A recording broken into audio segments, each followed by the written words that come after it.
Olá, irmãos, graça e paz, tudo bem com vocês? Temos o nosso vídeo hoje, práticas espirituais, o nosso vídeo 2. Vamos continuar falando das práticas que nos aproximam de Deus, que ajudam na nossa transformação e para que a gente possa viver o nosso propósito de maneira mais intensa e constante.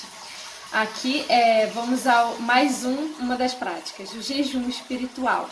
Jejum, logo a gente pensa que tem que ficar muitas horas sem comer ou vários dias comendo de maneira restrita. Só que esse jejum espiritual não é como o jejum que você faz, como está na moda hoje, né? Alguns tipos de jejuns. Esse jejum, ele é feito para Deus, né? E tem gente que pensa que o jejum é feito também como uma barganha, como uma moeda de troca para alcançar algo de Deus.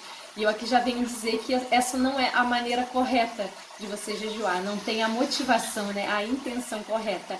Até porque, né, se você tem a sua vida nas mãos de Deus, se você entregou sua vida, né, para Cristo, para viver, né, nos caminhos do Senhor, Deus sabe o que é melhor para você, né? E Ele vai fazer aquilo que é melhor. Não adianta você pedir algo que está desalinhado com a palavra, ou que ainda não é o tempo, que Ele não vai te dar, né? Porque Ele quer o nosso bem. Então, já falando que o jejum não se presta para isso, né? Mas o jejum ele pode ser feito também de outras maneiras, até mesmo da gente ir se preparando para a nossa transformação, né? Se a gente costuma de repente julgar, criticar a gente fazer um jejum, né? Não fazer isso, ou mesmo de fazer algum jejum de algo que você goste, de algum doce, deixar de comer por um dia, por 2 dias, por uma semana, deixar de comer comidas que você gosta, ainda que seja um único dia. O que você faz hoje em dia também, né? Como as pessoas veem muitos filmes, né? Ou estão muito tempo nas redes sociais, também pode ser feito o jejum dessa forma. Por quê? Para você mostrar que você quer agradar a Deus, que você ama a Deus, que Ele ocupa o primeiro lugar da sua vida e que nada te domina, que nada te escraviza. Além disso, o jejum também ajuda a disciplinar a nossa carne, né, as nossas vontades, a forjar o nosso caráter e nós avançarmos também no domínio próprio, né, que é um dos atributos do fruto do Espírito.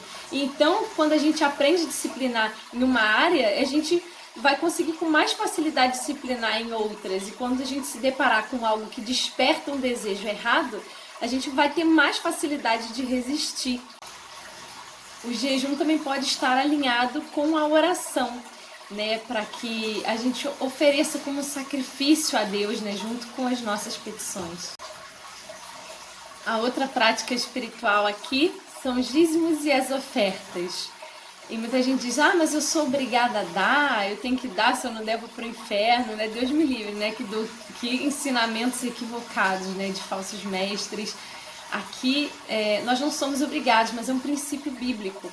E faz bem pra gente mesmo, não só pra gente devolver a Deus aquilo que Ele nos ajudou a conquistar, né, e da gente abençoar a vida de pessoas e ver os nossos recursos multiplicarem, porque nós estamos semeando em terreno fértil, no reino de Deus.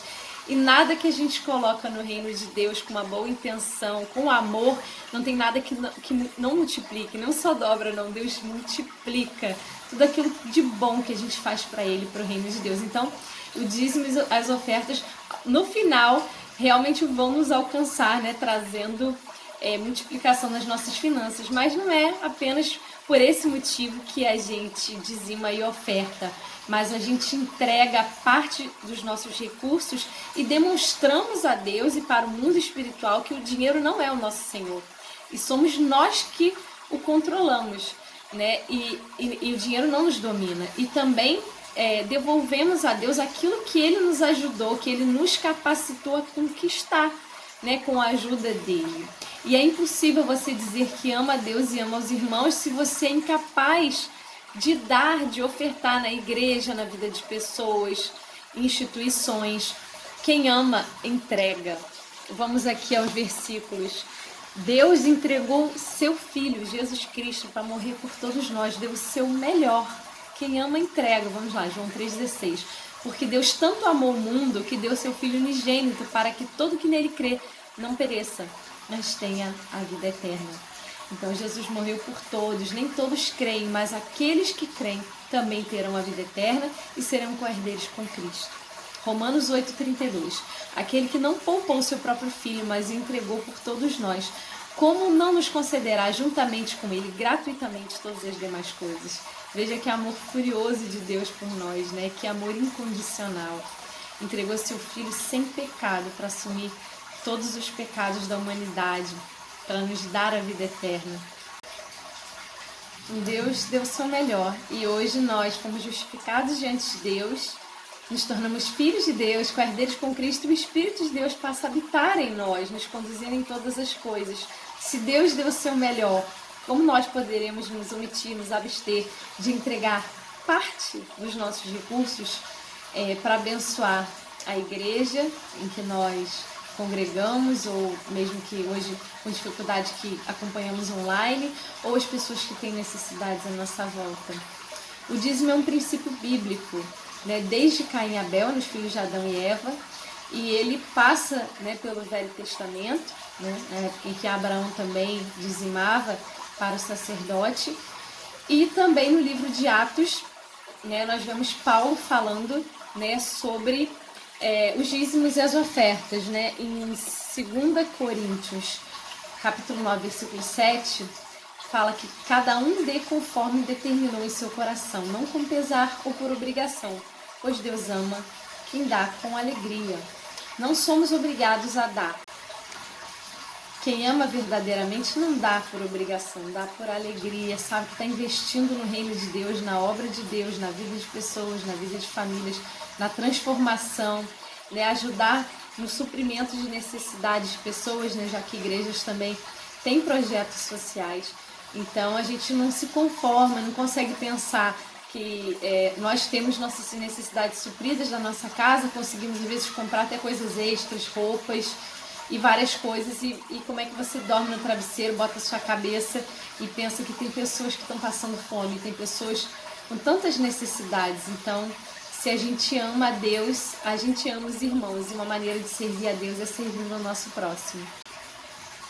Os irmãos, né, das igrejas, né, como está descrito no livro de Atos, elas vendiam suas posses, né, e ofertavam na igreja e tinham tudo em comum. Então que a gente deve ter esse mesmo coração, né, de querer sempre entregar o melhor, porque Deus não vai nos prosperar enquanto Ele gostaria, se a gente não tiver com o caráter preparado, com o coração preparado. Então às vezes Ele faz um teste.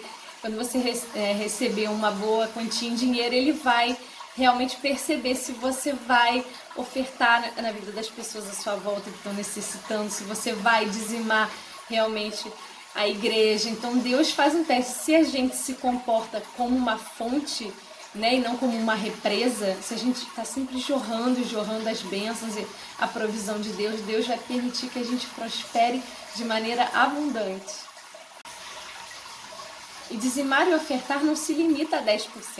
No Velho Testamento, né, faz menção de que seria 10%. Isso o Velho Testamento.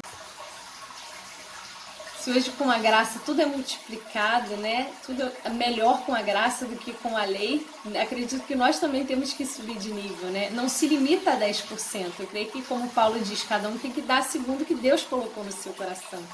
Eu acredito que o mínimo deve ser 10%, mas não se limita apenas você abençoar a tua igreja. Você dá os 10% para a igreja também não te isenta de abençoar as pessoas à sua volta que têm necessidade. A terceira e última prática espiritual aqui é cumprir o propósito e servir pessoas. Porque tem muitas pessoas que pensam, eu tenho um chamado de mestre, ou eu tenho de evangelista, ou de pastor, enfim. E aí surge uma outra demanda, uma necessidade de alguém, às vezes, no teu caminho, que não tem a ver com o teu propósito, entre aspas. E aí você não quer suprir aquela necessidade, mas diz respeito a gente viver o nosso propósito, mas também a gente estar atento para que a gente não se omita, né, em servir e ajudar pessoas à nossa volta. Porque Deus nos deu um propósito desde o ventre da nossa mãe, desde que estávamos sendo gerados. Deus nos separou para um propósito. Em Jeremias capítulo 1, versículos de 4 a 5 está escrito: a palavra do Senhor veio a mim dizendo: antes de formá-lo no ventre, eu o escolhi. Eu o separei, o designei profeta às nações.